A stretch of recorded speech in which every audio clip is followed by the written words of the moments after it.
Hello, hello, hello, hello, hello. Alors, on se retrouve aujourd'hui pour un autre aperçu pour ce qui est de la saison 2023-2024 de la LNH. Et aujourd'hui, on s'attaque aux Sharks de San Jose. Permettez-moi de commencer avec un très mauvais jeu de mots. Les requins nous ont pas donné grand-chose à nous mettre sous la dent. Ça a été une saison compliquée du côté de San Jose. Non seulement ça a été une saison qui a été compliquée au niveau collectif, mais ça a été aussi une saison qui a été compliquée sur un point de vue individuel pour plusieurs joueurs dans cette organisation-là. Je pense entre autres à James Reimer, le gardien de but vétéran de 35 ans, qui a connu la pire saison de sa carrière avec une moyenne de buts accordés de 3,48 et avec une efficacité de 890. Dans le cas de James Reimer, il va continuer sa carrière du côté de Détroit. On a aussi Capo Kakkonen qui lui sera de retour cette année, qui a connu la pire saison de sa carrière pour ce qui est de Capo Kakkonen. Donc ça a été compliqué sur un point de vue individuel ainsi que collectif. Une autre chose qu'on peut remarquer aussi, c'est que nos meilleurs pointeurs ne font plus partie de l'organisation aujourd'hui. Dans le cas de Timo Meier, lui, il a signé un lucratif contrat du côté des Devils de New Jersey. Dans le cas de Eric Carlson, ça a été la grosse transaction de l'été, bien entendu. Lui, il va continuer sa carrière du côté de Pittsburgh. Donc, on a non seulement eu de la difficulté au niveau collectif, mais aussi au niveau individuel. Et ceux qui performaient le plus au niveau individuel ne seront pas de retour la saison prochaine du côté de San Jose. Bon, évidemment, on est en reconstruction du côté de San Jose, fait qu'il n'y a pas d'élément de panique là-dessus. On est dans un plan quand même assez clair, c'est l'idée de la reconstruction. Je crois qu'on souhaitait fortement avoir Connor Bedard du côté de San Jose. Là, je pense qu'il n'y a pas de doute à avoir là-dessus. On avait beaucoup de probabilités à pouvoir tirer le déchanceux en Connor Bedard, mais malheureusement pour nous, c'est les Hawks de Chicago qui ont eu cette chance-là. Ce qui nous ramène donc à l'idée tout simplement que, ben bon, bref, on a connu une saison de misère et on n'a pas choisi premier overall. Par contre, on a quand même eu la chance de repêcher un jeune qui est un jeune très prometteur américain, Will Smith. Fait que c'est quand même un prix de consolation assez intéressant du côté de San Jose. Fait que bref, c'est une organisation qui est en reconstruction, ce qui fait donc que ben ça a été difficile l'année passée.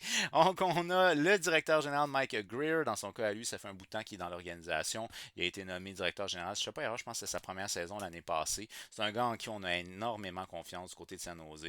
Puis jusqu'à date, je vous dirais qu'il a de l'air de stick to the plant. Là. Il a l'air vraiment à se fier à son plan. Puis je pense que ça, c'est une bonne façon d'arriver à nos fins. Fait que bref, déjà, on va y donner ça. Par la suite, on a l'entraîneur-chef Quinn, David Quinn, je ne sais pas erreur.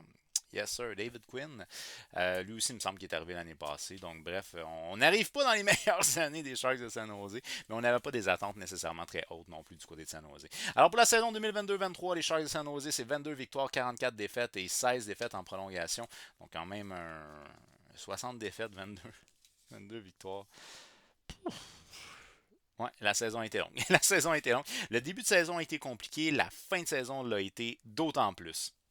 À retenir, à retenir. 60 points, c'est ça. 60 points, ça nous a donné le 29e rang au niveau de la LNH, le 14e rang au niveau de la conférence de l'Ouest. Évidemment, on participe aux séries. Une moyenne de buts marqués de 2,84, 25e attaque de la Ligue nationale, une moyenne de buts encaissés de 3,84. On est 30e défensive de la Ligue nationale. Un avantage numérique à 18,4. On est 25e dans la Ligue. Et étonnamment, le désavantage numérique qui sort de nulle part, 82,4.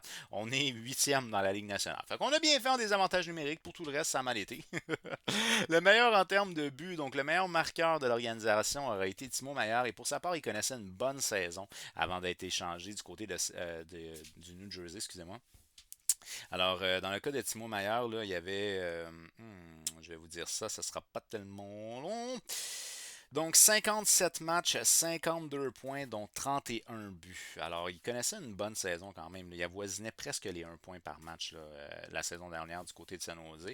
Bon, comme on sait, il va continuer sa carrière du côté du New Jersey. Dans le cas d'Eric Carlson, ben ça, il faut le souligner. 101 points pour le défenseur vétéran Eric Carlson. C'est le premier défenseur à atteindre le plateau des 100 points depuis Brian Leach lors de la saison. Je crois que c'était 91-92. Alors, ça fait longtemps. Pour ceux qui n'ont pas connu Brian Leach, c'est un défenseur à caractère offensif qu'on avait du côté des Rangers de New York.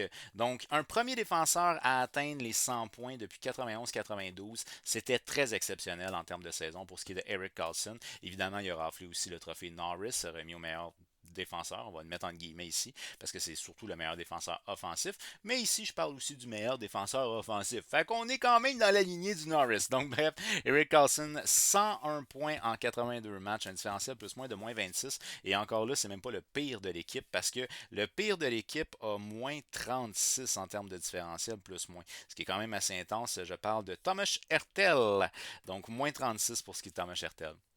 Fait que ça, mais les plus-moins n'ont pas été vargeux pour toute l'équipe l'année passée. Fait que bref, on ne prendra pas trop ça en considération. Je vous invite sur le site alacoupe.ca pour aller voir les espoirs les plus proches d'atteindre la LNH du côté des Sharks de San Jose. C'est un texte qui a été signé par notre chroniqueur Anthony Saint-Amand. Alors, les trois espoirs qu'il a retenus vont commencer par William Eklund. Dans son cas, à lui, c'est un ailier gauche de 20 ans, choix de première ronde en 2021, qui a évolué du côté de la Ligue américaine la saison dernière en 54 matchs. Il a 17 buts, 24 passes pour 41 points.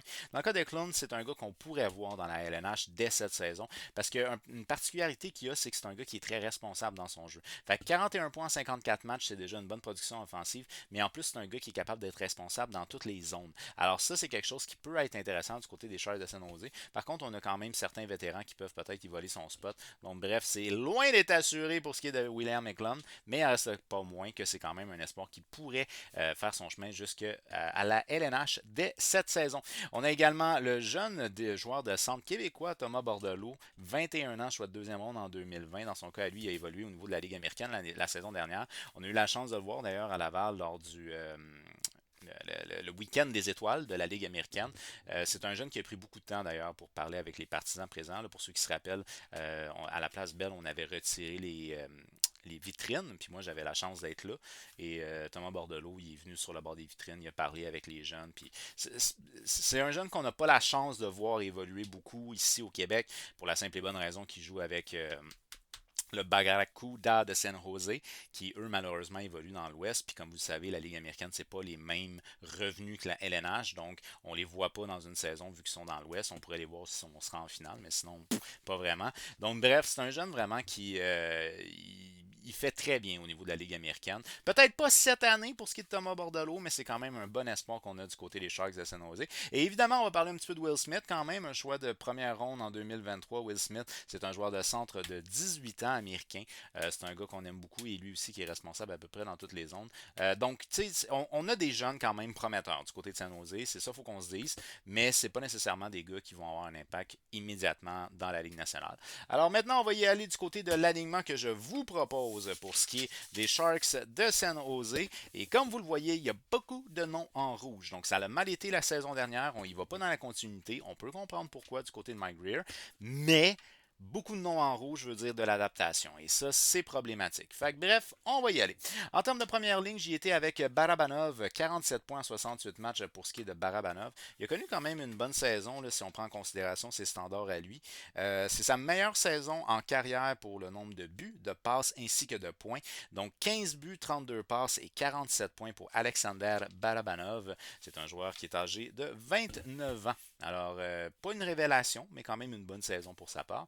Ensuite de ça, en termes de joueur de centre numéro 1, moi j'y étais avec Thomas Hertel, 63 points en 79 matchs la saison dernière. Comme je vous ai dit, quelques lacunes défensivement. C'est un gars qui peut avoir une production offensive supérieure à 1 point par match, d'après moi. Mais là, pour ce qui est de l'année dernière, c'est 63 points en 79 matchs.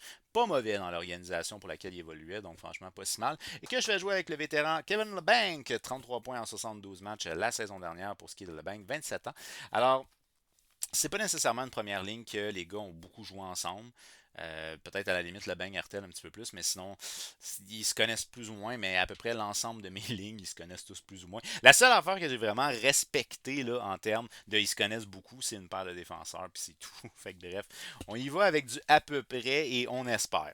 Je me suis fié beaucoup, pour vous donner mon petit cue, là, je me suis fié beaucoup au temps d'utilisation des joueurs. Fait que je me dis, un gars qui a été utilisé en moyenne 19 minutes, c'est parce qu'on croit en lui puis qu'on aime ses responsabilités, versus un gars qui est joué en moyenne 10 minutes, on croit un peu moins en lui. Bon, maintenant en termes de deuxième ligne, j'y étais avec notre vétéran de Montréal, Mike Hoffman, qu'on a bien connu et qu'on a peut-être aimé, détesté dans certains cas. Moi, c'était pas mon meilleur. Mike Hoffman, 34 points en 67 matchs la saison dernière. Franchement, pour un joueur offensif, 34 points en 60 matchs, en 67 matchs, c'est pas par jeu. On parle d'une saison qui pourrait être aux alentours d'une quarantaine de points. Pour un joueur offensif, une quarantaine de points, that's not enough. Que je vais jouer avec Couture, dans son cas à lui, 67 points, 82 matchs la saison dernière. Pour ce qui est du vétéran de 34 ans, Logan Couture, capitaine de l'organisation d'ailleurs. Une saison qui était quand même relativement bonne au niveau de la production offensive, puis moins désastreux défensivement que Thomas Hertel, mais je pense quand même que comment je dirais ça, le potentiel offensif de Hertel est plus élevé que Logan Couture, selon moi. Et là, j'ai mis un petit nouveau ici, Anthony Duclair, qui lui, pour sa part, évoluait du côté des Panthers de la Floride la saison dernière. Il a été limité à 20 matchs, évidemment, blessure pour ce qui est de sa part. Donc, 9 points en 20 matchs, ça nous rapporte à une saison d'à peu près une quarantaine de points. Fait que c'est ce qui fait qu'à mes yeux, il était quand même supérieur à Kunin et à Zetterland. Dans le cas de Kunin, peut tourner à peu près à l'entour d'une quarantaine de points si on fait le ratio points par match pour lui aussi. Fait que c'est à peu près similaire. Là, fait que moi, j'ai été peut-être un petit peu plus d'expérience du côté du clair. Donc, c'est un joueur qu'on sait être rapide, à caractère offensif. Puis, il a connu une saison de cinquantaine de points il n'y a pas si longtemps, je pense. Fait que, bref, je me dis que j'y crois. Donc, 9 points en 20 matchs pour ce qui est de Anthony Duclair. En termes de troisième ligne, ben, Philippe Zadina. Bon, Philippe Zadina qu'on a connu du côté de Détroit, évidemment, c'est un joueur qui avait mentionné entre autres qu'il voulait remplir le but du Canadien de Montréal parce que le Canadien ne l'avait pas repêché lors de son repêchage. 7 points en 30 matchs. On ne se développe pas du côté de Philippe Zadina, donc on espère que dans une nouvelle organisation, on va trouver nos repères, puis à ce moment-là, qu'on pourra vraiment bel et bien lancer notre carrière. Alors, j'ai 23 ans, il n'y a rien de perdu pour ce qui est de Philippe Zadina. C'est un joueur offensif, mais qui tarde à se développer. Donc, peut-être est-ce que ça va être sa saison où tout va tourner, puis à ce moment-là, ben, écoute, tu peux monter, là. Franchement, Hoffman, là, ça se tasse. Okay? Tu peux monter, tu as juste à te prouver, puis tu pourrais être capable de rentrer dans le top 6 sans trop de difficulté pour ce qui est de Philippe Zadina. Que je joué avec le nouveau venu, Michael Granlund, 41 points, 79 matchs du côté de Pittsburgh pour sa part. Donc, ça n'a quand même pas été une mauvaise saison pour ce qui est de Granlund, 41 points, 79 matchs, à peu près dans ses standards. Qu'on fait jouer avec Kunin, dans son cas à lui, âgé de 25 ans, 13 points en 31 matchs la saison dernière du côté de San Jose. Ici, on a un joueur qui est peut-être intéressant. Ici, on parle de Jacob Peterson. Pour ce qui est de Peterson, 24 ans. Lui, il a été acquis des Stars de Dallas. Là, j'ai des statistiques qui se contredisent. Il y a soit 8 points en 12 matchs ou bien 8 points en 11 matchs pour ce qui est de Peterson. En 11 matchs. Donc, mon erreur ici, là, c'est pas 12, mais c'est bien, bien 11. Enfin bref, donc pour ce qui est de Jacob Peterson, 8 points en 11 matchs, a été acquis à la date limite des transactions. Dans son cas, à lui, il a bien fait pour la petite séquence qu'on l'a eu. Mais très honnêtement, là, ça veut vraiment rien dire pour ce qui est de la saison complète. Fait que bref, on va l'essayer en profondeur, puis si jamais sa performance est bonne, ben à ce moment-là, il pourra monter. Il n'y a aucune position qui est coulée dans le béton dans cette organisation-là. Que je fais jouer avec le joueur de centre Marco Sturm, un joueur de centre d'expérience, 26 points en 74 matchs, surtout un joueur de profondeur. Et Zetterlund, 24 points en 67 matchs. J'en ai vu certains qui le mettaient dans le top 6 pour ce qui est de Zetterlund. Mais je pense qu'il n'y a pas vraiment de position barrée à l'aile droite non plus. Fait que, bref, c'est jouable. C'est parfaitement jouable. En termes de scratch, j'ai été avec Lindblom et Smith, qui lui arrive de la Floride aussi. Alors, maintenant au niveau des défenseurs, c'est là où j'ai décidé d'y aller avec une certaine continuité, disons. La paire de défenseurs qui a été la plus souvent utilisée en termes de fréquence la saison dernière, c'est Marc-Édouard Vlasic et Matt Benning. Donc, je les ai gardés ensemble. Okay, dans le cas de Matt Benning, dans ses standards à lui, il a connu une excellente saison. 24 points, c'est une excellente saison pour lui. J'y ai été avec le défenseur le plus utilisé la saison dernière du côté de San Jose, c'était Ferraro, 11 points en 72 matchs, que je fais jouer avec le nouveau Ruta, 9 points en 56 matchs. Lui, il nous arrive du côté de Pittsburgh, un défenseur d'expérience de 33 ans. C'est pas une paire de défensive la plus solide. Vraiment pas. Tu as un top 4 qui est à plaindre du côté de San Jose. Et je peine à dire que ça soit ce qu'il y a. Mais en tout cas, on a confiance en Ferraro du côté de San Jose. Puis on va essayer Ruta, voir qu'est-ce que ça va donner en gros. Donc on va s'essayer comme ça. En termes de deuxième paire, j'ai été avec la continuité. Marc-Édouard Vlasic, 18 points, 78 matchs pour ce qui est de Vlasic. Dans son cas, à lui, c'est à peu près ses standards. Parce que c'est un défenseur essentiellement défensif là, pour ce qui est de Vlasic. Il avait vu par contre ses responsabilités diminuer depuis quelques saisons. Puis là, la saison passée, son temps d'utilisation a un peu augmenté. Donc j'imagine qu'on y fait peut-être un petit peu plus confiance. Quand même, on parle d'un vétéran vétéran, là, 36 ans, c'est plus de la toute jeunesse. Là. Fait que j'imagine qu'on y a fait un peu plus confiance, puis à ce moment-là, on va s'essayer pour y donner un peu plus de responsabilité. Mais ça reste que je ne crois pas que c'est le défenseur de confiance du côté de San Jose. Que je fais jouer avec Matt Benning, excusez-moi, 24 points en 77 matchs l'année passée. Pour sa part, écoutez, ça l'a bien été avec Marc-Édouard Vlasic l'année dernière, donc je vois pas vraiment de raison pourquoi est-ce qu'on les séparait les deux. Il a connu rien de moins que c'est ça, sa meilleure saison en carrière avec 24 points. Fait que moi, je continue avec ce pairing-là, qui je crois est un pairing qui devrait aller dans la continuité. En termes de troisième paire, cette fois-ci, je vais y aller avec Simek, lui, c'est 3 points en 44 matchs l'année passée, et que je fais jouer avec Burrough, lui, il évoluait du côté de Vancouver la saison dernière, 5 points en 48 matchs. Il y avait beaucoup de temps d'utilisation du côté de Vancouver, donc j'imagine qu'il faisait des choses de bien. Je vous avouerai très franchement, c'est pas un défenseur que je connais énormément, donc je peux pas vraiment y aller dans les détails. Et en termes de scratch, j'étais avec McDonald. Maintenant, au niveau des trois gardiens de but, ben là, au niveau des trois gardiens de but, on revient avec Kakonen. Ouais, on revient avec Kakonen. Dans le cas de Kakonen, ça n'a pas été une bonne saison. Comme je vous ai dit en début de vidéo, c'est sa pire saison en carrière pour ce qui est de Kakonen. Mais il en reste pas moins qu'il y a la possibilité d'avoir beaucoup de matchs. Alors ça peut peut-être être quelque chose qui va motiver le gars. La saison dernière du côté de San Jose, c'est 37 matchs, 3,85, 883 d'efficacité. C'est pas vargeux, mais quand même, on lui donne probablement le filet. I guess. Et là, ça, c'est intéressant. Mackenzie Blackwood, 26 ans pour ce qui est de Blackwood. Lui, il nous arrive du New Jersey. Puis du côté des Devils du New Jersey, on a abandonné sur lui. C'est un gardien de but en qui on croyait beaucoup, même qu'on le voyait comme étant notre partant. Et malheureusement, il a déçu du côté du New Jersey. Alors là, on a abandonné sur ce gardien-là et on l'essaye du côté de San Jose. C'est de bonne guerre. Alors pour ce qui est de Mackenzie Blackwood, la saison dernière du côté des Devils, c'était 22 matchs, 3,20 de moyenne et 893. Faites le calcul comme vous voulez. Les Devils étaient une des meilleures organisations de la Ligue la saison dernière. D'avoir une statistique de 3,20, 893, c'est pénible. C'est pas vraiment excellent.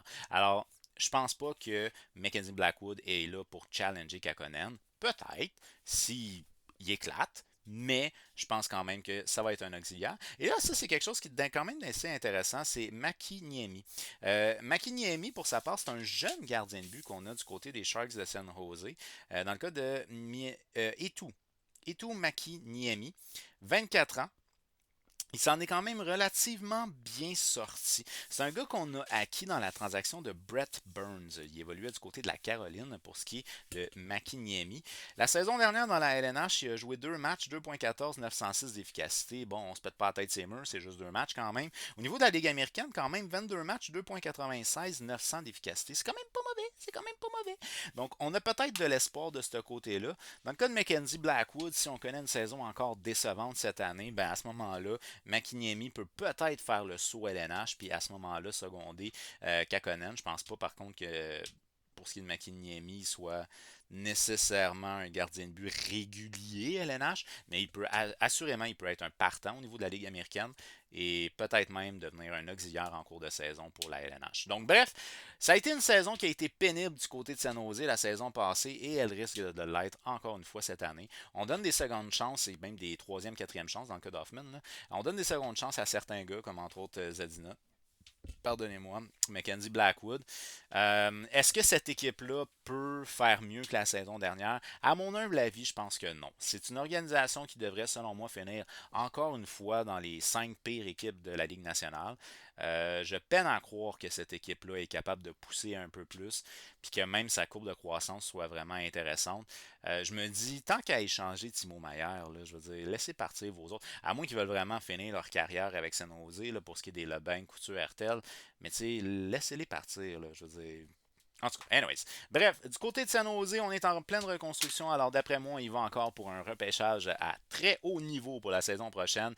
C'est une organisation qui, d'après moi, va finir dans les 5 pires de la Ligue nationale. D'après vous, est-ce que les Sharks de San Jose vont être capables de sortir du fameux 5 bottom? Est-ce qu'ils vont être capables de rentrer peut-être dans les 20e de la Ligue ou peut-être qu'on va rester encore dans les 5 derniers? Il y a peut-être des très optimistes parmi vous qui voient en séries éliminatoires. Eh bien, faites-le moi savoir au travers des commentaires. Alors, je vous invite à faire un j'aime sur cette vidéo-là et partager, bien entendu, parce que plus qu'on est d'hockey fan, meilleur que c'est. Abonnez-vous à ma chaîne YouTube et activez la petite cloche parce qu'il y a d'autres aperçus qui s'en viennent pour la saison 2023-2024. Je vous dis un grand merci d'avoir regardé ma vidéo et on se revoit très bientôt. Bye!